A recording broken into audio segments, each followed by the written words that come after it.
الرحيم رب يسر ولا تعسر وتمم بالخير وبك نستعين يا فتاح يا عليم رب اشرح لي صدري ويسر لي أمري واحلل عقدة من لساني يفقه قولي ربنا زدنا علما ربنا زدنا علما ربنا زدنا علما اللهم صل على محمد وعلى آل محمد كما صليت على إبراهيم وعلى آل إبراهيم إنك حميد مجيد اللهم بارك على محمد وعلى آل محمد كما باركت على إبراهيم وعلى آل إبراهيم إنك حميد مجيد جی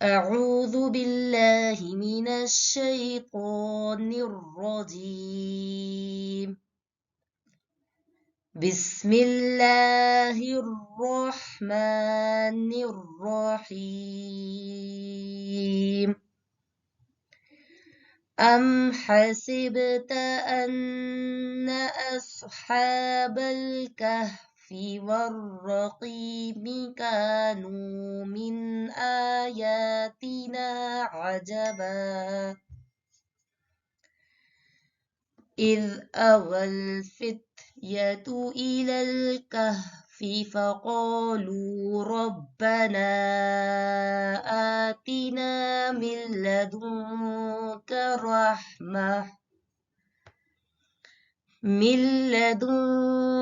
رحمة وهيئ لنا من أمرنا رشدا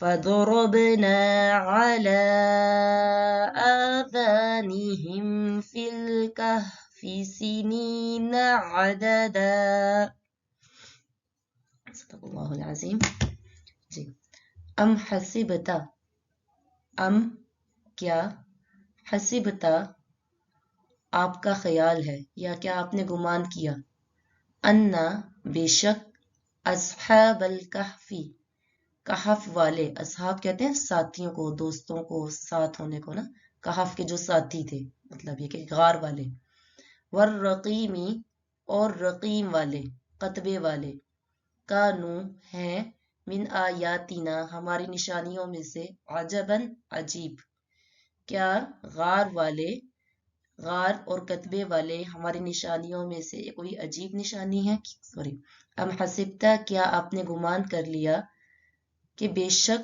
غار اور قطبے والے ہماری عجیب نشانیوں میں سے ہیں جی اب یہاں سے اصحاب کہف کی ڈیٹیل شروع ہوتی ہے ان کا جو واقعہ تھا اس کی ڈیٹیل شروع ہوتی ہے اللہ نے اس واقعے کو حق اور صداقت کے ساتھ اپنے نبی پر بیان کیا جس میں کسی بھی لحاظ سے کوئی بھی شک و شبہ نہیں ہے کوئی ڈاؤٹ نہیں ہے یہ اصحاب کہف کا واقعہ ہے اور اسی مناسبت سے اس سورت کا نام بھی کہف ہے اور آپ کو پتہ ہے کہف کا مطلب کیا ہوتا ہے غار تو غار میں پناہ لینے والے چند نوجوانوں کا قصہ ہے جنہوں نے اپنے دین کو بچانے کے لیے اپنے گھر والوں کو اپنے لوگوں کو اپنے وطن کو چھوڑا اور غار میں جا کر پناہ لی اس واقعے کا ایک شان نزول بھی بتایا جاتا ہے امام ابن جریر طبری نے حضرت ابن عباس رضی اللہ عنہ سے روایت نقل کیا کہ جب مکہ مکرمہ میں نبی کریم صلی اللہ علیہ وسلم کی نبوت کا چرچا ہوا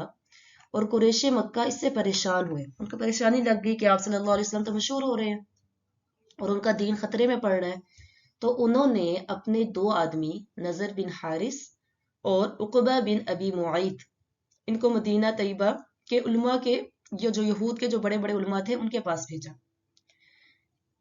کہ وہ لوگ جو ہیں ان کے پاس تورات اور انجیل کا جو ہے علم ہے اور وہ بہت بڑے عالم ہیں وہ آپ صلی اللہ علیہ وسلم کے بارے میں کیا کہتے ہیں، ان کی کیا رائے ہے؟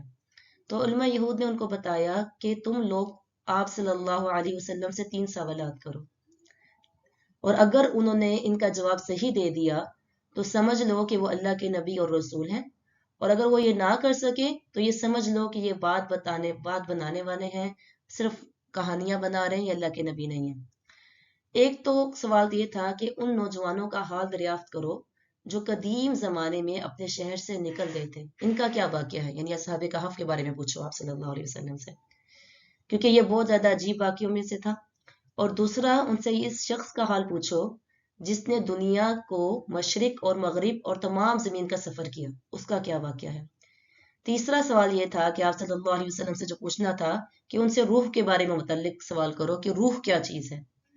تو یہ دونوں قریشی مکہ مکرمہ واپس آئے اور اپنے جو خاندان کے لوگوں سے کہا کہ ہم ایک فیصلہ کن صورتحال لے کر آئے ہیں، اور علماء یہود کا پورا قصہ سنا دیا۔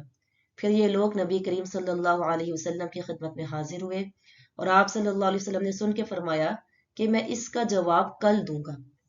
آپ نے تینوں سوال سنے اور کہا کہ میں اس کا جواب کب دوں گا؟ کل دوں گا، یہ جو تینوں سوال آپ نے پوچھے ہیں۔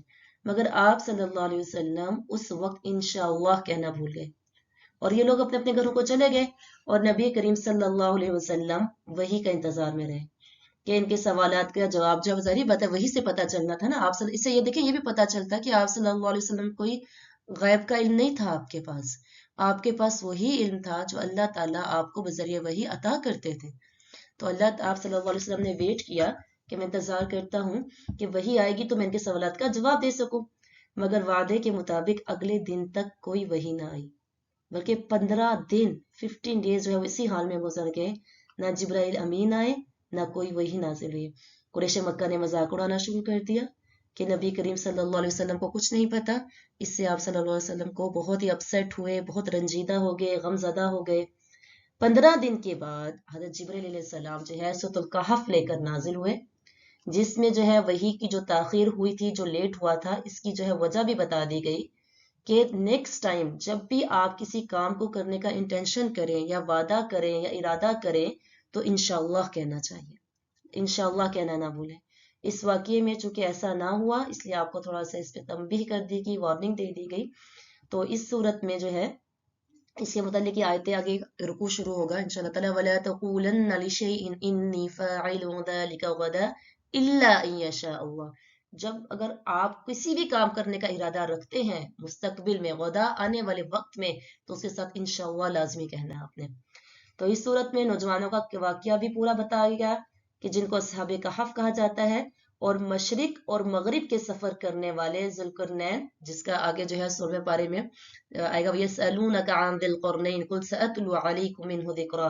تو اس صورت میں جو ہے یہ ذوالقرنین کے بارے میں بھی ڈیٹیل واقعہ آپ بتائیں گے کہ کس طرح انہوں نے کہاں کہاں سفر کیا، مشرق بھی گئے، مغرب بھی گئے۔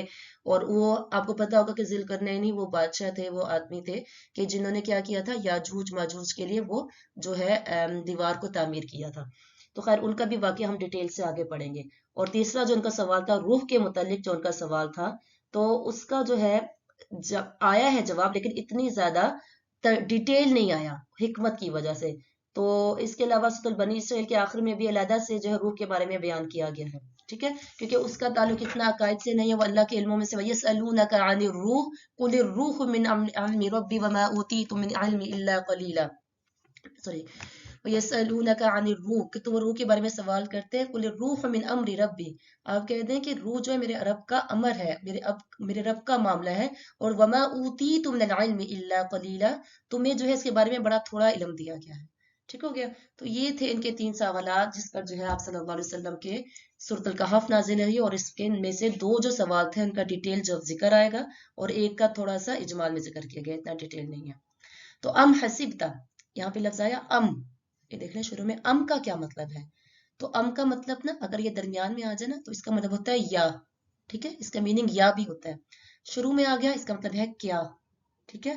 اس کے علاوہ اس کا مطلب بلکہ بھی ہوتا ہے، ہم کہتے ہیں نا بلکہ یہ بات نہیں بلکہ وہ بات ہے، تو خواہ بھی اس کا مطلب ہوتا ہے۔ تو یہ سارے میننگز جو ہے وہ ام کے کافی سارے میننگز جو ہے وہ لیے جاتے ہیں، وہ پہ اگر شروع میں آ گیا تو یہاں پر اس کا مطلب ہوگا، کبھی کبھی یا بھی کیا جاتا ہے، اور یہاں پہ اس کا مطلب ہے کیا کے میننگ میں ہم کر رہے ہیں۔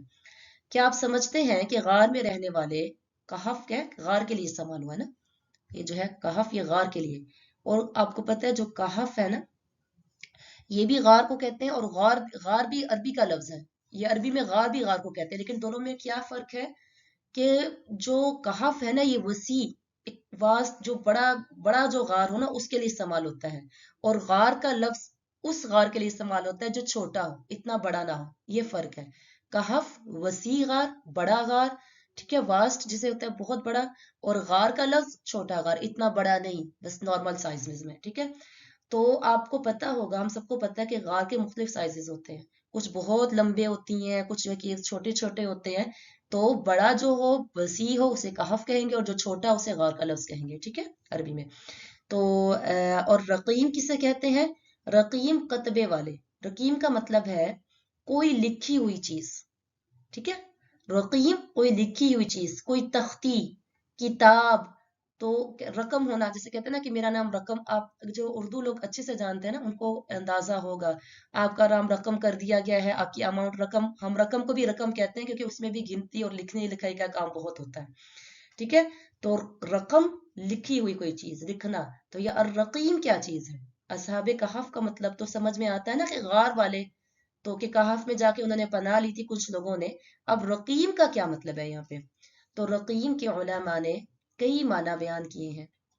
ابن جبیر فرماتے ہیں کہ وہ تختی، یعنی وہ کتبہ یا وہ چیز جس پر اصحاب کہف کا نام اور قصہ لکھ دیا گیا تھا. ٹھیک ہے. رقیم کے معنی کتبہ بھی کیا گیا ہے، جیسے قبروں کے اوپر نہیں لگائے ہوتے سائٹس پر سٹون جسے کہتے ہیں یہاں پر، وہ جیسے اس پہ نام لکھا ہوا ہوتا ہے کہ یہ جو ہے ان کی یہ اس تاریخ کو پیدا ہوئی، تب تک ان کی جس ڈیٹ کو ان کی وفات ہوئی، نام ان کی ڈیٹ و تاریخ پیدائش اور ان کی جو ہے تاریخ وفات، اور نیچے پھر بچوں کے نام یا ان کے ہسبینڈ کے نام، ایسا کچھ جو لکھا ہوتا ہے اسے بھی کہتے ہیں. ٹھیک ہو گیا. اور جیسے قبروں کے اوپر، یعنی جب وہ لوگ غار میں جا کر رہے، لوگوں کو پتہ تھا چلا، تو انہوں نے ان کے ناموں کو کیا کیا؟ لکھ کر غار پہ لگا دیا. اس طرح یہ معنی بھی کیا گیا ہے کہ رقیم سے مراد ان کا کتا ہے. ان کے پاس ایک کتا بھی تھا نا، آگے جا کے پتہ آپ کو ذکر آئے گا کہ ان کی تعداد تھی اور ساتھ ان کے ایک کتا بھی تھا. بہرحال یہ بھی ایک اوپینین ہے، آگے اللہ بہتر جانتا ہے. ایک معنی یہ بھی کیا گیا ہے کہ روم میں ایک ٹاؤن یعنی ایک بستی کا نام ہے رقیم. ٹھیک ہے، جہاں یہ لوگ رہتے تھے، جہاں پہ یہ لوگ گئے تھے، روم جہاں پہ یہ لوگ گئے تھے وہاں پہ ایک بستی ہے، اس کا نام رقیم ہے. تو جہاں پر یہ لوگ چلے گئے تھے وہاں پہ کسی غار میں جا کے انہوں نے پناہ لی تھی. اور ایک ماننا اس سے مراد وہ پہاڑی ہے جس غار میں ان لوگوں نے پناہ لی تھی، یعنی جو پہاڑی تھی، جو ماؤنٹین تھا جس میں وہ غار بنا ہوا تھا، غار کہف، اور جو پہاڑی تھی اس کا نام رقیم ہے. اور بعض نے یہ بھی کہا کہ یہ دونوں جو ہے نا الگ الگ واقعات ہے، یعنی کہف والے یہ الگ بات ہے، اور رقیم یہ کوئی اور قصہ ہے، کوئی اور بات ہے. آپ کو اگر یاد ہو، کسی نے اگر پڑھی ہو تو حدیث بڑی مشہور ہے، 3 آدمی جو کہ غار میں جا کے سٹک ہو گئے تھے، ایک سٹون آ کے گرا تھا، ان کو بلاک کر دیا تھا، تو ان تینوں نے اپنی ایک ایک نیکی کا ذکر کیا تھا، کہ جس کی وجہ سے ان کو پھر انہوں نے کہا تھا کہ ہم تینوں اپنے ایک ایک اچھے عمل کا ذکر کرتے ہیں، تو کیا پتا اللہ تعالیٰ ہمارے اس اور اللہ سے دعا کرتے ہیں اپنے نیک کاموں کا واسطہ دے کے، تو اللہ تعالیٰ ہمیں کیا کر دے گا؟ اس غار سے نکال دے گا. کسی کو یاد ہو تو ان تینوں آدمی نے وہ دعا کی تھی، اور پھر جو ہے اپنے نیک کاموں کا ذکر کیا، پھر اللہ سے دعا کی، تو وہ غار کا جو پتھر تھا وہ اپنی جگہ سے سرک گیا تھا. پہلے ایک نے دعا کی تھوڑا سا، پھر اس طرح تینوں کی دعا کر کے وہ بالکل ختم ہو گیا، اور وہ اس جو ہے غار سے باہر نکل آئے تھے. تو بعض لوگ کہتے ہیں، جس کا بخاری میں نا یہ پوری ایک حدیث ہے اور ایک بہت بڑی حدیث ہے، تو اس کا پورا ڈیٹیل اور ذکر ہے. تو بعض لوگ کہتے ہیں کہ الرقیم سے مراد وہ ہے، یعنی اصحاب کہف ایک الگ قصہ ہے، اور الرقیم جو ہے نا اس سے مراد ایک الگ کوئی قصہ ہے. یعنی کیا گمان ہے آپ کا؟ بے شک اصحاب کہف اور رقیم والے ہماری عجیب نشانیوں میں سے کوئی نشانیاں ہیں. یہ رقیم یعنی الگ قصے کا ذکر ہے، تو یہ اللہ بہتر جانتا ہے. تو ابن عباس فرماتے ہیں لا ادری الرقیم ام کتاب ام بنیان، یعنی وہ کہتے ہیں کہ مجھے نہیں پتا کہ الرقیم کوئی لکھی ہوئی چیز ہے یا کوئی عمارت ہے، یعنی کوئی بلڈنگ ہے، کوئی کیو ہے، یا کوئی لکھی ہوئی چیز ہے. مجھے اس بارے میں کوئی شیورٹی نہیں ہے، میں شیور نہیں ہوں، مجھے نہیں پتا ہے کہ یہ کیا چیز ہے. بہرحال اشارہ تو اسی طرف ہو رہا ہے، اور زیادہ صحیح بات بھی یہی معلوم ہوتی ہے کہ یہ اس کتبے کا نام ہے جس میں اصحاب کہف کے نام لکھ کر لگا دیے گئے تھے. ٹھیک ہے، زیادہ یہ جو واقعہ ذکر کیا گیا نا، تو اس کی مناسبت سے یہی پتا چلتا ہے کہ الرقیم اس تختی کا نام ہے جس میں ان کے نام لکھ کر لٹکا دیے گئے تھے. ٹھیک ہو گیا. تو قرآن مجید کا کوئی بھی قصہ بیان کرنے کا یہ انداز ہوتا ہے کہ اس میں غیر ضروری باتیں نہیں کی جاتی ہیں، بلکہ اصل جو پرپز ہے اس کی طرف جو ہے آپ کی جو ہے توجہ دلوائی جاتی ہے. اور آپ کو پتہ ہے کہ قصے کہانی سننا ہر عمر کے لوگوں کے لیے بڑا ہی جو ہے وہ دلچسپی کا باعث ہوتا ہے، انٹرسٹ ہوتا ہے ان کا اس میں. آپ عمر کے جس بھی حصے میں ہو آپ کو اچھا لگتا ہے قصے کہانیاں سننا. ٹھیک ہو گیا. تو جو قرآن کے قصے ہیں، قرآن کی جو سٹوریز ہیں، اس میں نالج بھی ہے، اس میں ایڈوائز نصیحت بھی ہے، اس میں جو ہے عبرت بھی ہے. بہرحال فرمایا گیا اصحاب کہف اور رقیب ہماری عجیب نشانیوں میں سے تھے. عجیب کا لفظ اور عجب، یہاں پہ عجب ہے نا، کہ دیکھیں عجب بھی آتا ہے اور عجیب بھی آتا ہے ایک لفظ نا، یہ ایک ہی معنی ہے، دونوں کا میننگ ایک ہے، سیم ہے. ٹھیک ہے، ان دونوں کا معنی کیا ہے؟ بالکل سیم ہے. لیکن جو عجب ہے نا اس کے معنی زیادہ بلیغ ہے، زیادہ جسے کہتے ہیں نا بلاغت ہے اس میں، اس لیے سے یہاں پہ عجب کا لفظ بولا گیا ہے. یعنی تم سمجھتے ہو اصحاب کہف ہماری بہت حیران کن نشانیوں میں سے ہیں. حسبتا میں آپ صلی اللہ علیہ وسلم کا کو جو ہے وہ خطاب کیا جا رہا ہے کہ آپ یہ کیا خیال ہے آپ کا، یعنی آپ صلی اللہ علیہ وسلم کو کیا کیا گیا، اس میں خطاب کیا گیا ہے، لیکن ہم سب کو سنوایا جا رہا ہے، سب کو بتایا جا رہا ہے. تو لوگوں کے نزدیک یہ بڑا ہی حیران کن قصہ تھا، بڑا ہی انیوژل سا کوئی قصہ تھا، اور یہ ایک نشانی کے طور پر لیا گیا تھا. مگر بات یہ ہے کہ اللہ نے اس سے بھی بڑی بڑی نشانیاں پیدا کی ہیں. اللہ کے نزدیک یہ بڑی معمولی چیز ہے. تو چونکہ اہل کتاب کے نزدیک یہ بہت بڑا واقعہ تھا، اس لیے انہوں نے نبی سے سوال کر کے اس واقعے کے بارے میں پوچھا صلی اللہ علیہ وسلم سے. تو اللہ فرماتے ہیں، جس کا مفہوم یہ ہے کہ اللہ تو اس سے بھی بڑی بڑی نشانیاں لانے پہ قادر ہے. یہ تو چند لوگ تھے جو نکلے تھے اپنے گھر سے اور غار میں جا کے سو گئے تھے، پھر اللہ نے ان کو جگایا. ٹھیک ہے. سورۃ البقرہ میں اللہ تعالیٰ ایک اور واقعے کا بھی ذکر ملتا ہے. أَلَمْ تَرَ إِلَى الَّذِينَ خَرَجُوا مِنْ دِيَارِهِمْ وَهُمْ أُلُوفٌ حَذَرَ الْمَوْتِ.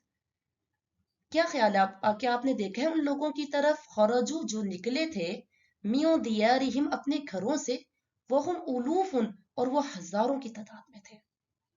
ٹھیک ہے، وہ ہزار تھے. حذر الموت، موت کے ڈر سے، ڈرتے ہوئے موت سے. فقال لهم اللہ موتوا، پس کہا ان کے لیے اللہ نے، موتو، تم سب کے سب مر جاؤ. یہ تو کچھ نوجوان تھے جن کو اللہ تعالیٰ نے کچھ دیر کے لیے اللہ تعالیٰ نے سلا دیا تھا، وہ ہزاروں کی تعداد میں نکلے. اللہ نے کہا کہ تم سب کے سب مر جاؤ. ثم احیاہم، پھر اللہ نے ان کو زندہ کر دیا. ان اللہ، بے شک تیرا اللہ جو ہے کیا ہے، بڑے ہی فضل والا ہے لوگوں پر. ولکن اکثر الناس لا یشکرون، لیکن لوگوں کا اکثر وہ شکر نہیں کرتا ہے اللہ کا. تو اللہ کے لیے پوری دنیا کو مار کر زندہ کرنا یہ بھی بہت آسان ہے. تو اصل میں یہاں قصہ بھی سنایا جا رہا ہے اور انڈر لائن ان کو سمجھایا بھی جا رہا ہے کہ اہل مکہ جو تم کہتے ہو کہ ہم مرنے کے بعد دوبارہ کیسے زندہ ہوں گے، تو اللہ نے یہ ایک نشانی اصحاب کہف کی طور پر بیان کی، اور بے شک اللہ اس سے بھی بڑی بڑی نشانیاں لانے پہ قادر ہے. اور اس قصے کو پڑھتے ہوئے یہ بات بھی یاد رکھنی چاہیے کہ قرآن کوئی قصے کی کتاب نہیں ہے، کوئی سٹوری بک نہیں ہے، اور کوئی بھی کہانی برائے کہانی نہیں ہے کہ بس یہ کہانی پڑھا مزہ آیا ختم ہو گئی کہانی بات ختم، کوئی لیسن نہیں ہے، کوئی کچھ نہیں ہے. نہیں، جیسے عموماً لوگ ناول اور کہانی، ہم جب ناول پڑھتے ہیں کیا ہوتا ہے اس میں، کیا ہم سیکھ رہے ہوتے ہیں؟ کچھ بھی نہیں سیکھ رہے ہوتے. اور یہ ویسی کہانی کی کتاب نہیں ہے. اگرچہ قرآن میں بہت سے قصے بیان کیے گئے ہیں، بنی اسرائیل کا قصہ ہے آپ پڑھیں گے، قوم یہود، قوم عاد، قوم سمود، قوم شعیب، یہ ان کا پورا قصہ اتنی ڈیٹیل میں. سورۃ یوسف میں پورا یوسف کا قصہ کیسے ڈیٹیل بیان کیا گیا ہے. آپ دیکھیں ایک اندازے کے مطابق قرآن کا 1/3 حصہ جو ہے وہ قصے پر بیس کرتا ہے. 1/3 حصہ، 1/3 احکامات پر، 1/3 توحید پر. لیکن اس کا مقصد لوگوں کو حق بات سکھانا ہے کہ لوگوں کو اس سے عبرت ملے، نصیحت ملے، کیونکہ لوگ جب قصے سنیں گے، پرانی قوموں کے حال سنیں گے تو ان کے دلوں میں اس سے عبرت حاصل کریں گے. ٹھیک ہو گیا. تو ام حسبتا، تو وہ عجیب واقعہ کیا ہے؟ ام حسبتا کیا ہے وہ عجیب واقعہ؟ اذ اول فتیتو، اذ جب، اوا پناہ لی، اوا کہتے ہیں پناہ لینا، الفتیتو نوجوانوں نے، چند نوجوانوں نے،